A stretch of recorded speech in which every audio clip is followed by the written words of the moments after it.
Décision Plus est au service des investisseurs boursiers depuis 1987, au tout début de l'autonomie boursière. Notre logiciel de graphique Market Vision Plus et notre logiciel de code dynamique Trader Plus en ont fait sa renommée. Nous sommes encore ici parce que nous évoluons sans cesse et que nous servons bien nos clients. Découvrez nos produits et services spécialement conçus pour l'investisseur actif et autonome dans la boutique Décision Plus. Le logiciel de graphique Market Vision Plus est en français. C'est le logiciel le plus utilisé par les investisseurs de chez nous. C'est lui que vous voyez dans le feu de l'action. Trouvez, classez et analysez plus facilement avec cet outil sans pareil pour suivre la bourse et prendre les meilleures décisions. Gardez vos titres à l'œil avec Market Vision Plus. Consultez la boutique Décision Plus pour en faire l'essai pendant 10 jours sans aucun frais, c'est garanti. Laissez-nous vous guider pour analyser la bourse et prendre vos décisions. Les analystes de Guru.tv feront tout le travail pour vous. De minute en minute, nous classons les titres selon leur situation technique. Nous révélons les signaux d'achat et de vente.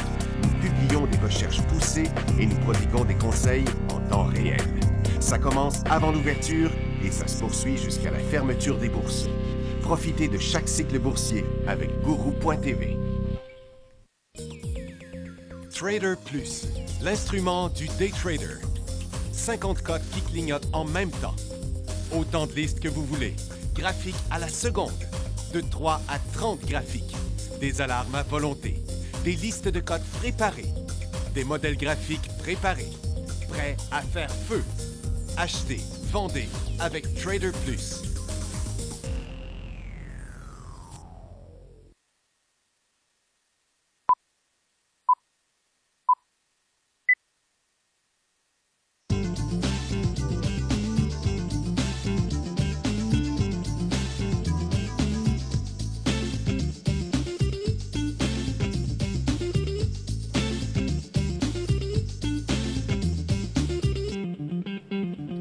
Bonjour, bienvenue dans le feu de l'action, 11h30, mercredi le 14 juin. Il est 11h30. C'est vraiment à partir de 2h que ça devrait s'accélérer sur le marché ou prendre une direction avec l'annonce du FOMC. On en parle depuis le début de la semaine. Je n'ai pas le choix d'en reparler. Puis je pense vraiment que c'est à 2h30 qu'on va avoir beaucoup plus de précision avec l'allocution de Janet Yellen. Pour l'instant, le marché semble, quand on le regarde là, vite, ça semble négatif au Canada. C'est même négatif au Canada. C'est le pétrole. C'est le secteur énergie qui bouge au Canada et aux États-Unis. Mais aux États-Unis, il y a zéro direction. On reste dans le couloir, on ne bouge pas sur Nasdaq, on ne bouge pas sur le Dow, on ne bouge pas sur le S&P 500 qui est un petit peu plus baissier, juste en raison de l'énergie. On arrive à Toronto, on est à 15 263. On est vraiment limite sur notre support de 15 250.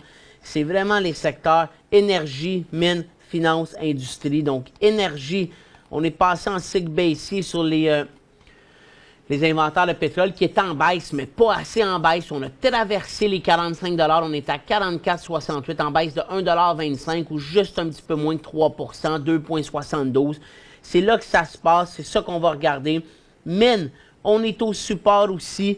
On efface tout. N'importe quelle position que vous allez acheter au décollage sur le rebond le 8 juin. Il fallait sortir hier ou aujourd'hui. Là, ça semblait intéressant ce matin avec une poursuite. On se dégonfle depuis. Donc, il n'y a rien à faire de ce côté-là. Secteur financier aussi, on était en baisse, mais ça n'a pas bougé depuis ce matin. Même chose avec l'industrie. On est ouvert en baisse, c'est plutôt stable. Dans la santé, on est au bas de la journée. Les seuls secteurs qui sont un peu plus forts, télécom, utilité, en raison, consommation discrétionnaire aussi. Mais télécom et utilité, c'est vraiment parce que les taux obligataires aux États-Unis sont en baisse en ce moment. Donc, les secteurs plus défensifs, les secteurs aussi qui ont beaucoup de dettes, immobilier, utilité, télécom, c'est tous en hausse pour l'instant. Donc, c'est ce qu'on a quand on regarde le croissance. Il ne se passe rien. Donc, TX60, là, on n'est pas passé, mais on est vraiment prêt aussi, même qu'on commence à montrer qu'on a brisé. Mais l'important, ça va être de savoir où on va fermer aujourd'hui. Je vous dirais que le seul point positif avec le fait que le marché est en baisse et qu'aux États-Unis, on ne fait rien, c'est que ça ne nous donne pas envie de transiger. Puis je pense que c'est vraiment important d'attendre, de passer ce qui va arriver entre 2 et 3 heures avant de penser à ouvrir des positions. Donc, c'est ce qui est le mieux pour l'instant, qu'on a un marché stable aux États-Unis, qu'on n'ait pas l'or, les mines ou l'énergie en hausse. Donc, ça ne nous donne pas le goût de transiger. Puis après ça, on ne sait pas si on les garde ou pas à 2 heures. Donc, si vous n'avez pas de position d'ouverte en ce moment en day trading, c'est tant mieux. Moi, j'en ouvrirai pas avant 2 heures.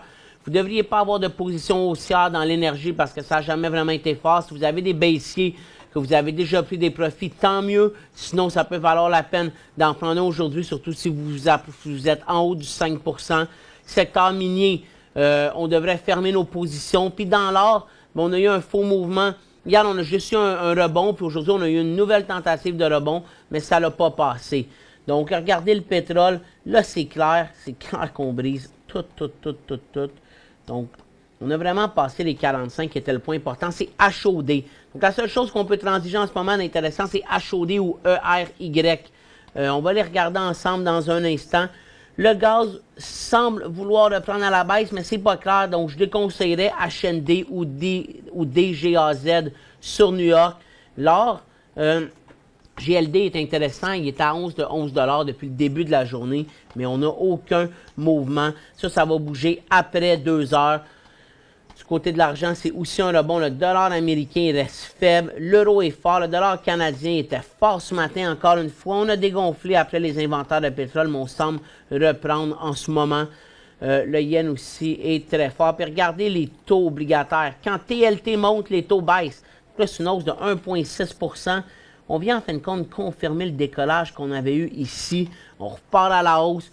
En fin de compte, là, tout ça, ce que ça veut dire, j'ai l'impression, surtout la hausse des taux, c'est que le marché en ce moment est mise que quand Janet Yellen va faire son allocution, elle va parler que l'économie semble un peu décélérée ou elle semble perdre un peu de son momentum. Les 3 derniers mois, les rapports d'emploi ont été faibles, donc exécrables 2 des 3 derniers mois. Aujourd'hui, les ventes au détail aux États-Unis sont en baisse de 3/10. Ce n'est pas une bonne donnée. Les indices manufacturiers et non manufacturiers la semaine dernière montraient une légère correction par rapport à leur sommet. On reste en mode expansion, mais on semble ralentir l'expansion. Puis le PIB au premier trimestre a été décevant. On pensait voir une accélération dans la deuxième partie de l'année. Puis pour l'instant, mais il en manque un petit peu. Il en manque un peu. Puis on est en train de réduire les prévisions du PIB pour le restant de l'année. Donc tout ça nous laisse penser que la Fed va fort probablement augmenter les taux aujourd'hui. Ça serait vraiment une surprise si elle ne le faisait pas, mais elle pourrait diminuer les ardeurs pour le restant de l'année. Et si elle diminue les ardeurs, ça pourrait nuire encore plus au dollar américain. Ça pourrait faire profiter toutes les titres. Ça pourrait aussi nuire aux taux obligataires et donc au secteur financier. Puis ça pourrait faire profiter à l'or principalement, puis aussi au secteur défensif, services aux collectivités, télécom et immobilier. Utilité puis immobilier, là, c'est des titres qui ont beaucoup d'endettement dans les compagnies. Quand les taux obligataires baissent, souvent, leur coût d'emprunt diminue aussi. Mais tout ça, là, ça, c'est la spéculation d'avant. Tout ça peut changer. Donc, c'est pour ça que c'est important de ne pas essayer d'anticiper ou de miser. Ah, je vais acheter de l'or parce que je pense que ça va monter. Puis des fois, la logique qu'on voit avant est vraiment pas respectée après. Donc, il faut faire attention à ça. On va aller au mini bumper. On va revenir avec les nouvelles. Je vais sûrement avoir besoin de d'autres questions un peu plus tard dans l'émission. On n'ouvrira pas la barre tout de suite, mais vous pouvez vous préparer. Je vais répondre à quelques-unes des questions avant qu'on l'ouvre.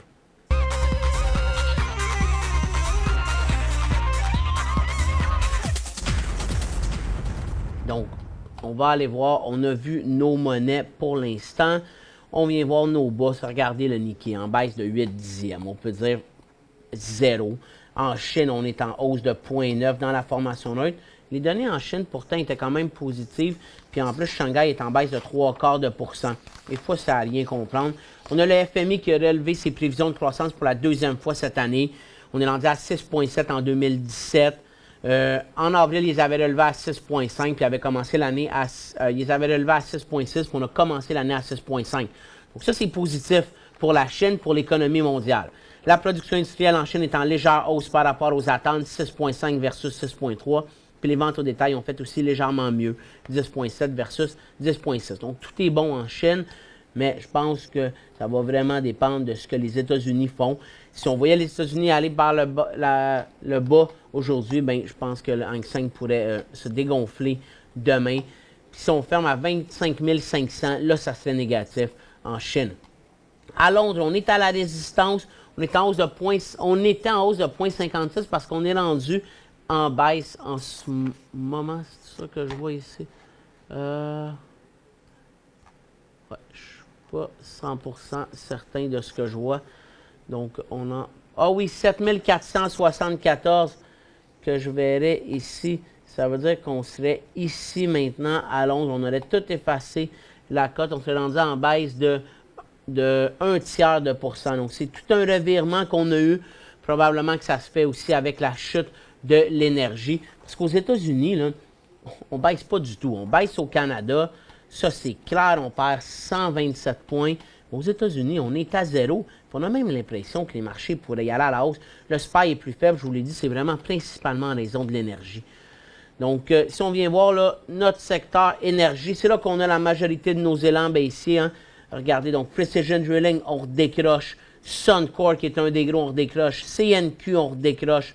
Parex, on redécroche à court terme. Parce que quand on regarde à moyen terme, on a tous des supports encore importants. Crescent Point, on redécroche. Meg Energy, on redécroche. Baytex, on redécroche. Donc, quand on vient voir le secteur énergie, on redécroche ici. Ça, c'est clair. C'est de plus en plus dur de voir c'est où que ça peut s'arrêter, honnêtement. Mais donc, si vous voulez, j'ouvrirais peut-être des positions à la baisse après le FOMC. Mais en même temps, c'est souvent, là, on a une grosse cote, puis on ne continue pas dans les jours suivants. Donc, c'est vraiment pas un secteur facile en ce moment. Je pense que si on a des positions, on les conserve. Si on n'en a pas, c'est... je suis toujours sceptique par rapport au potentiel qu'on a. Comme en ce moment, si on avait vendu à découvert le 7 juin, on serait encore loin de prendre un profit. Puis c'est ça qui m'inquiète. C'est vraiment ici ou ici qu'il fallait avoir vendu à découvert ou ici. Donc, c'était vraiment beaucoup plus au mois de mai. Si on vient voir aux États-Unis, le secteur, il avait rebondi plus. Donc, oui, on décroche, mais on peut s'arrêter à 524 dans 10 points. 10 points, c'est une autre baisse d'environ 2%. C'est vraiment pas assez. Puis après ça, on a aussi là, quand même quelques supports qu'on pourrait s'arrêter. Donc moi, je ne vous conseillerais pas la vente à découvert dans l'énergie, mais c'est le seul secteur où on a vraiment des signaux en ce moment baissés. On a 0 signaux aussi au Canada. Si on vient voir nos autres secteurs, exemple, l'or, c'est beau ici, mais le secteur, lui, c'est complètement dégonflé. Donc, à surveiller, si on va à 205 et on ferme sur les 205, c'est un décrochage. On pourrait retourner à notre support. Tandis que si on finit vers les 212, mais là, on pourrait retourner à notre double sommet d'un petit peu en bas de 220. Mais pour le moment, là, on a plusieurs titres qui sont neutres à surveiller, mais on n'a pas la direction. Donc, il faut rester patient. Comme je vous dis, pas anticiper. Secteur minier, on a des bonnes chances de passer baissier aujourd'hui si ça continue. Un titre comme First Quantum, il fallait sortir hier de la position. C'est en élan baissier. Un titre comme Mode B, il faut sortir aujourd'hui. Un titre comme London Mining, il faut sortir absolument aujourd'hui. Northern Dynasty, si on l'a acheté ici, il faut vraiment être prudent. À 2 $, il faut sortir. Sur quoi? C'est un élan baissier, on se doit de sortir. Je vais arriver à Tech, qui est vraiment le plus faible. Élan baissier, moins 4,3% ici aussi. Ici aussi, on est vraiment les pieds dans le vide. La perte peut être un petit peu plus importante que d'habitude. Mais ça serait un autre beau titre aujourd'hui pour la vente à découvert. Je pense que ça serait plus intéressant que le secteur énergie. Parce que si les mines brisent, en semaine, là, on a beaucoup d'espace. Si on vient voir maintenant Freeport, lui, là, on commence à prendre à la baisse. Si vous en avez acheté ici ou ici, probablement qu'aujourd'hui, on devrait penser à fermer la position. On pourrait essayer d'attendre jusqu'à passer 2 heures, voir si on peut espérer un rebond. Mais si on continue à chuter, il va falloir sortir, puis ça va devenir en élan baissier aux alentours des 11,85. Tech est aussi en élan baissier aux États-Unis. Je le trouve même un peu plus beau aux États-Unis. C'est plus une formation neutre qu'on avait qu'au Canada. Bon, l'argent, ça a tout dégonflé. Consommation discrétionnaire, on résiste. Plusieurs titres neutres, mais il n'y a pas de titres qui partent. Magna, C'est un titre qu'on avait recommandé dans le choix des analystes. Pour le moment, ça ne va pas bien, mais on attend le support. On va le tolérer au moins jusqu'à 2h, 2h30. Les autres titres, on est en léger rebond. Dans notre secteur financier, bon, on perd toute la hausse qu'on avait. Ça, c'est quand même un petit peu surprenant. Ça l'augure pas très bien pour 2h, 2h30, mais ça peut changer rapidement. Banque nationale pour inverser. La Banque de Montréal est en élan baissier. La TD, c'est moins clair. La BMO, ça, c'est la CWB. On n'est pas très loin non plus. Puis la BMO, mais c'est celle qu'on reprend le plus. Donc, on s'en va à la pause. On va revenir avec la fin des secteurs. Pour joindre Michel Carignan et son équipe par courriel, écrivez à michelcarignan@decisionplus.com. 5 bonnes raisons de gérer vos investissements avec Banque Nationale Courtage Direct. Des frais de commission fixes à 9,95 en tout temps pour tous les clients et à partir de seulement 6,95 si vous êtes un investisseur actif. Aucun frais d'administration annuel si vous détenez plus de 20 000 $ dans vos comptes. La possibilité d'ouvrir des comptes enregistrés en devise américaine. Des outils performants afin de faciliter vos prises de décision. Un service à la clientèle primé et un niveau de satisfaction parmi les plus élevés de l'industrie. Pour en savoir plus, visitez le bncd.ca ou appelez-nous dès maintenant. Décision Plus est au service des investisseurs boursiers depuis 1987, au tout début de l'autonomie boursière. Notre logiciel de graphique Market Vision Plus et notre logiciel de code dynamique Trader Plus en ont fait sa renommée. Nous sommes encore ici parce que nous évoluons sans cesse et que nous servons bien nos clients. Découvrez nos produits et services spécialement conçus pour l'investisseur actif et autonome dans la boutique Décision Plus.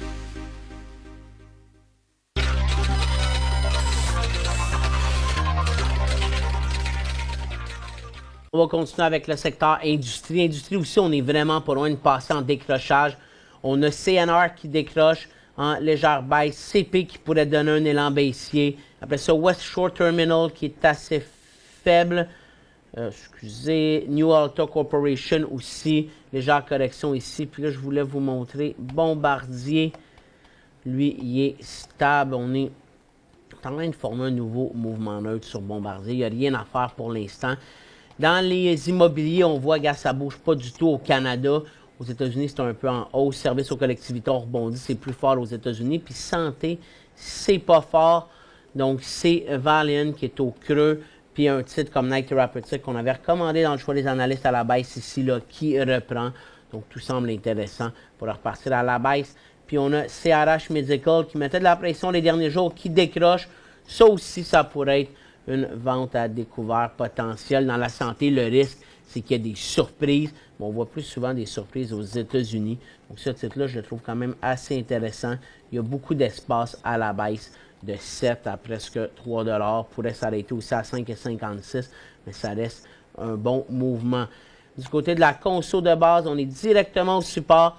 Tantôt, c'était vraiment le couche-tard qui semblait le plus faible à 0,67 %. Donc, pas grand-chose à dire de ce côté-là. On a quelques nouvelles, je ne les ai pas faites avec vous. HR Block publiait ses résultats financiers. Ils ont fait 3,76, on s'attendait à 3,53. Capstone Turbine publiait aussi, on a complètement inversé. Puis Liberty Tax était en forte baisse, ça devait être un 15 à 20 % ici. On rebondit. Alderia Therapeutics avait une conférence téléphonique à 8 h ce matin pour parler de leur médicament ADX 102 pour le traitement des conjonctivites. Bon, ça a du mal se passer. Puis Toyota, bien, pourrait faire l'acquisition de technologies pour rattraper leur retard dans les nouvelles technologies, j'imagine. Si tu fais des acquisitions, c'est parce que tu es en retard. Et BlackBerry qui semblait positif ce matin, complètement au support. C'est associé à l'entreprise VoxSmart pour aider les entreprises financières européennes à se conformer à la directive MIFID 2 qui demande à toutes les compagnies financières européennes d'avoir un registre de tous les services, activités et transactions pendant au moins 5 ans, probablement pour tous les clients. Alors, c'est ce qui complète. On va aller répondre aux questions. La première est vraiment longue. Donc, on a acheté ici le 5 du 5, donc 5 mai 2017 à 43 sous. Ici. Donc, vous l'avez acheté le lendemain de l'élan haussier à 43 sous. Vous avez vendu la moitié à 37 sous ici, en fin de compte, probablement parce que vous étiez nerveux. À la baisse, moi, je pense que quand on vend, on devrait tout vendre. T'sais, vous avez pris une perte de 6 sous. ici, ce qui était correct, il n'y avait pas encore décroché, mais on n'avait pas tout ce support-là. Mais tant qu'à prendre une perte, là, c'est que vous vouliez avoir de l'espoir qui rebondisse, de pouvoir sauver les gains. Mais en prenant une perte, il aurait fallu qu'il aille vraiment loin pour sauver les gains. Puis, le titre, mais probablement qu'il aurait fallu tout vendre ici. Là, ça, comme vous dites, ça semble vouloir continuer à descendre. On pourrait aller facilement vers les 28 sous et demi. Vous me parlez de 30 sous. Probablement que le mieux, ça serait de prendre la perte complètement maintenant. Maintenant, acheter PHM à 45 sous. Vous l'avez probablement le 2 du 6. Oui, vous l'avez acheté le lendemain. Bon, au moins, il est resté dans son couloir. Ça, c'est bon. Sur faiblesse, je voulais vendre à 55 sous. Il s'est jamais rendu. Il est allé à 52 environ. Vous avez vendu la moitié à 51. Ça, c'est correct. Regarde, vous avez fait 6 sous ici, en haut de 10 %. C'est simple, on vend à votre prix payé maintenant. Et stop pas mis puisque je me fais toujours prendre. Mais regardez, 45 sous. Donc, ça, c'est là qu'il faut vendre au complet. À votre prix payé, on ne se pose plus de questions. Ça va être un élan baissier clair. On va inverser le couloir. Et dernière partie, ARD acheté à 1,25 $. Donc, ici, le 4 du 5. Ah, ici, 4 du 5. Vous l'avez acheté ici. Ça a été son sommet. Vente stop à 1 $. Vente stop à 1 $, le 30 du 5. Le 30 du 5. Ici, ouais. En fin de compte, il a même fait un élan ici. Vous auriez pu sortir ici. Vous avez attendu, mais quand il a confirmé, vous êtes sorti. Vous auriez pu mettre votre vente. Ah, vous voulez la mettre sur le support ici. Mais ça fait quand même une bonne baisse. Est-ce que j'aurais dû l'acheter au prix qui s'est vendu à sa montée? En compte, quand il a recorrigé, vous auriez pu. Surtout que ces titres-là, là, c'est l'or. Quand ça ne continue pas, ces titres-là, c'est bien, bien énervant. Mais en achetant 1,25, il fallait tolérer jusqu'à peu près sous les 1,10. Ça, vous l'avez fait. C'est juste qu'après, il y a eu une formation là. Vous auriez pu sortir ici à 1,19. Vous auriez sauvé un peu les meubles. Pour l'instant, le couloir est baissier. Donc, tout serait fait quoi? Puisque c'est une bonne perte, puisqu'il s'était pour l'instant 1,16. Ben, moi je n'aurais pas acheté ce titre-là au départ. Là. Moi, je n'aurais pas toléré une perte de 20 sous de 20 %. Ça aurait été mon premier no-go sur un titre comme ça. Puis j'en parle souvent pour ceux qui ont Guru.tv. Vous savez que je pense que le plus important dans l'achat d'une position, c'est combien qu'on peut perdre. Puis si on pense que si c'est trop par rapport à ce qu'on est prêt à perdre, 20 % pour moi, c'est aucune chance. Ben, donc je ne l'achèterai pas, même si je trouve que l'élan est incroyable et il est beau. Ici, on ne pouvait pas se plaindre de l'élan, mais la perte faisait que pour moi, c'était un no-go. Donc ça se serait arrêté là. Puis probablement que j'aurais été bien nerveux. Je l'aurais gardé dans la formation là, que je n'aurais pas hésité à vendre probablement à 1,20. Donc j'aurais peut-être perdu un peu moins. Mais au départ, en l'achetant là, il fallait accepter la perte. Donc vous l'avez vendu avec la perte qu'il fallait à peu près prendre. Maintenant, 20 000 K SCG. Ouais, SCG, là, il est en élan hier, ça c'est intéressant. Vous l'avez acheté à 32 sous, vous l'avez acheté ici.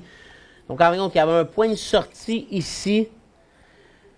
Pour l'instant, on garde, mais s'il retourne à 22,5, il faut absolument vendre. Je pense qu'il ne faut pas se fier sur il y a un autre support là. Il va tout le temps avoir des supports. 22 sous et demi, là, c'est un nouvel élan baissier. Puis ça ne sera pas bon, surtout que l'élan aussi d'hier a complètement été ravalé en fin de journée. Après ça, Calu, je pense que c'est Cali que vous vouliez me parler. Calu, ça, je ne l'ai pas trouvé. Bien, vous l'avez acheté à 44 sous. Il y avait des points de sortie là, à plusieurs endroits. Le pot va pas bien, mais lui, il ne baisse plus vraiment. Donc là, rendu à 16 sous et demi, je dirais de le garder. Je pense que le problème, c'est que vous n'avez pas sorti où il fallait. En l'achetant à 44 sous, là, ici, le point de sortie à 40 sous, 10 %, c'était là que ça se passait. On s'en va à la pause, puis je pense que je vais être bon pour les questions.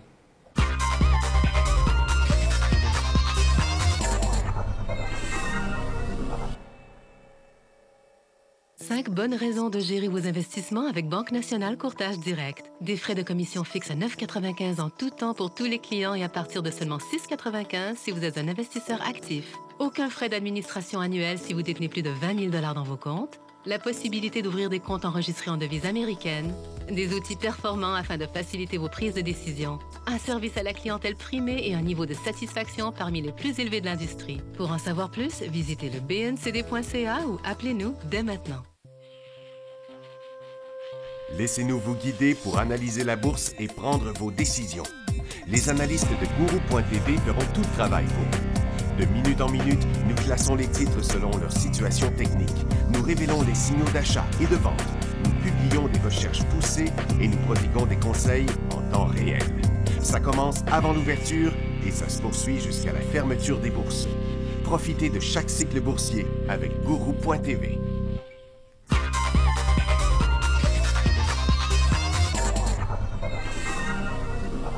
Donc, je vais continuer avec les questions. Je cherche les deux compagnies de graphite, dont une détient 50% de l'autre. Quand vous cherchez la compagnie de graphite dans laquelle on a eu l'entrevue il y a quelque temps, c'est Sama Graphite qu'on a fait l'entrevue. Puis celle qui détient 50% de Sama Graphite, c'est Sama Ressources. Vous savez que les entrevues sont disponibles en différé dans la section entrevues ici. Donc là, la dernière, c'est celle de Sama Graphite. Là, j'ai juste pas le flash d'installer ici.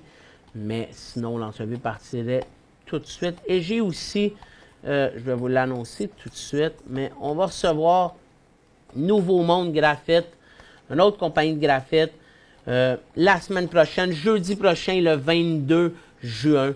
Donc, j'espère que vous allez être présents pour écouter l'entrevue. Donc, on va en reparler la semaine prochaine, mais Nouveau Monde Graphite, entrevue en français à midi le 22 juin. Je pense qu'ils sont en train de partir une nouvelle mine au Québec de graphite. Donc là, le titre est en décrochage en ce moment, mais reste dans son couloir haussier. C'est l'important. Et dernière question qui... Ah, ben ici, j'en ai une, là. Est-ce que dans Market Vision, le symbole va changer automatiquement quand on importe les données par Internet? En fin de compte, c'est le vendredi que vous pouvez importer les données. Quand vous allez dans le fichier importer les données, vous faites à partir du serveur. Puis là, vous voyez, c'est celui de la semaine passée parce que c'est le vendredi qu'on le met en ligne. Ça dépend si le titre là, a eu un fractionnement ou une fusion dans la semaine, elle ne sera pas disponible sur celui du vendredi, à moins que ça se soit fait le lundi. Puis au Canada, des fois, ils ne se font pas automatiquement pour les faire nous-mêmes. Mais aux États-Unis, souvent, oui, si ça s'est fait dans la semaine d'avant. Donc, en gros, si ça s'est fait dans la semaine, comme là, vendredi, là, tous les changements qui auraient été faits dans la semaine de l'autre vendredi d'avant, ça va être disponible dans le fichier de changement. On le met à jour à tous les vendredis, ce fichier-là. Vous pouvez l'importer. Je pense que c'est même le jeudi soir que ça se fait. Pourquoi votre émission fiche sur mon écran et il faut à chaque fois redémarrer? Je pense que vous avez peut-être un problème avec votre player flash parce qu'ici, ça coupe pas, ça fiche pas. Puis, on aurait des appels si c'est un problème là, qui était répandu. Si vous avez des questions, vous pouvez appeler notre département technique, mais c'est la question que je vous dirais, c'est probablement peut-être votre player flash qui n'est pas à jour. Ça, c'est mes connaissances en informatique qui parlent ici. Et AX.UN ou Cominor.UN, on va aller les voir les deux. Bien, premièrement, moi, j'attendrais vraiment après... Excusez, là, je suis en train de faire du... J'attendrais vraiment après Janet Yellen, là, parce que les taux en ce moment sont en la baisse. Les titres ne bougent pas du tout. Donc, c'est simple. Hein? Il n'y a pas de point d'entrée avant 1,34. 11,13,34. Vous voyez que ça monte, vous pourriez l'attraper avant, mais attendez de passer le passage. Jusqu'à 3 heures, je déconseillerais. Puis, j'aime mieux entre les deux artistes. Regardez la résistance qu'il y a. 13,73. Le potentiel est vraiment pas grand. Lui, il est vraiment faible en ce moment. Il nous reste quelques minutes. On va retourner voir les marchés. Donc, on a vraiment l'impression que les marchés américains semblent vouloir aller à la hausse. Tandis que le TSX, on est rendu à moins 145. Il n'y a rien qui fonctionne. Secteur minier, on n'a pas refait de nouveaux bas, donc ça ne passera pas bien ici, mais on est vraiment prêt. Puis là, c'est CD qui est inversé, CS à son bas, Finance qui accélère à la baisse, Industrie aussi. Donc, vraiment rien de bon. Là, ce qu'il faut faire en ce moment, c'est si on a des positions haussières sur le TSX, il faut se préparer. Il faut se croiser les doigts que tout va reprendre à la hausse après le FOMC. Mais là, à 15 233, là, on est en train de briser puis de fermer on a des bonnes chances qu'on ferme sous notre support. Donc, c'est vraiment critique comme mouvement. Puis si on accélère à la baisse, mais là, il y a vraiment beaucoup de secteurs qui vont passer baissier. Pour l'instant, il y a des bonnes chances, à moins que ça l'accélère vraiment vite avant 2 heures, qu'on attende avant de changer des secteurs de place. Mais l'industrie est vraiment à risque. On va mettre des S sur ceux qui sont à risque. On en a 10 dans les neutres. Industrie, santé, finance, lui, c'est vraiment faible. Là, je pense qu'on pourrait le mettre dans les à risque. Et après ça, on a matériaux et mines, puis conso de base. Donc, on a 6 secteurs sur les 10 qui peuvent passer baissier. Si on vient voir aux États-Unis, par contre, la situation est complètement différente. On a industrie qui est déjà énergie qui est déjà baissier. Là, matériaux, il est en cycle aussi. Ça va revenir neutre. Or, il n'y a pas de danger. Finance, ça va en prendre quand même pas mal avant que ça passe parce que le couloir est déjà plus haussier qu'au Canada. Industrie, aucun danger. Conso de base, ça pourrait même être haussier, mais on va juste attendre de voir si on peut briser et voir ce qui va se passer à 2 heures. Et on a aussi, même chose, service aux collectivités qui pourrait passer haussier. Puis santé, lui, qui passe. Là aussi, on veut juste attendre, puisque c'est serré, de ne pas se faire prendre puis que tout passe à la baisse. Donc, aucun risque aux États-Unis de baisse, beaucoup de risques au Canada. C'est là qu'on a la divergence. Il faut être investi à la hausse aux États-Unis en ce moment. C'est là que c'est le plus intéressant. Puis au Canada, bien, à la baisse, là, il va falloir surveiller. Mine, je pense que c'est le secteur qui va être le plus intéressant pour ouvrir des ventes à découvert. Santé, on a vu CRH aussi. Énergie, je suis beaucoup moins convaincu avec les niveaux de pétrole qu'on a. Puis sur le potentiel baissier qu'on a surtout. Donc, on se revoit demain, 11h30, dans le feu de l'action. Je vous souhaite une bonne journée à tous.